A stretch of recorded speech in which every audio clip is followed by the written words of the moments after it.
আসসালামু আলাইকুম বন্ধুরা, দেখেন বিশ্বস্তমা মাঠে কত মানুষ আইতাছে। দেখেন সব মানুষ কিন্তু সেই বাটার গেট দিয়ে ঢুকতেছে। অবশ্য অনেকেই চিনেন, অবশ্য অনেকেই চিনেন না। মানুষ কিন্তু প্রচুর হয়েছে, মানে কিছুক্ষণ পরে মোনাজাত হবে, তো এটা হচ্ছে মোনাজাত শুরু হয়ে যাবে, এই জন্য সবাই ঢুকতেছে জাস্ট জায়গা নিয়ে বসার জন্য। আর হুজুর তো ওদিকে বয়ান করতেছে, এই যে হুজুর কিন্তু বয়ান করতেছে। करने के काम ये है इंफरादी इज्तिमाई बचने की चीजें ये पहली बुनियाद है।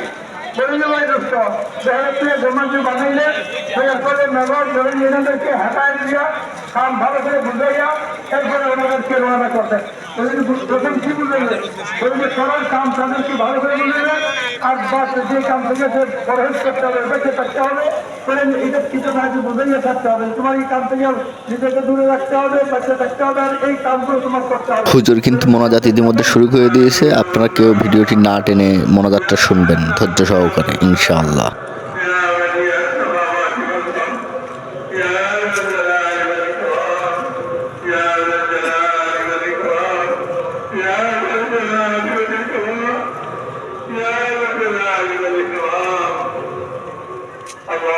মোনাজাত এখন শেষ হয়ে গেছে। ঝার সাহেব যার গন্তব্যস্থানে যাওয়ার জন্য যাদের জায়নামাজ নিয়ে বসছিল বা কাগজ নিয়ে বসছিল, তারা সেটি নেওয়ার জন্য অনেক ব্যস্ত হয়ে গেছে। আপনারা দেখতে পাচ্ছেন তারা এটি গুছিয়ে নিয়ে এখন ঝার সাহেব ব্যাগ ট্যাগ নিয়ে যারা দূর দূরান্ত থেকে আইছিল সবাই এখন বাড়ির উদ্দেশ্যে চলে যাবে। এই যে সবাই বাড়ির উদ্দেশ্যে চলে যাচ্ছে, ইনশাআল্লাহ সবার জন্য দোয়া করবেন যাতে সবাই সহি সালামতে বাড়িতে ঝার সাহেব গন্তব্যস্থানে পৌঁছে যেতে পারে, ইনশাআল্লাহ।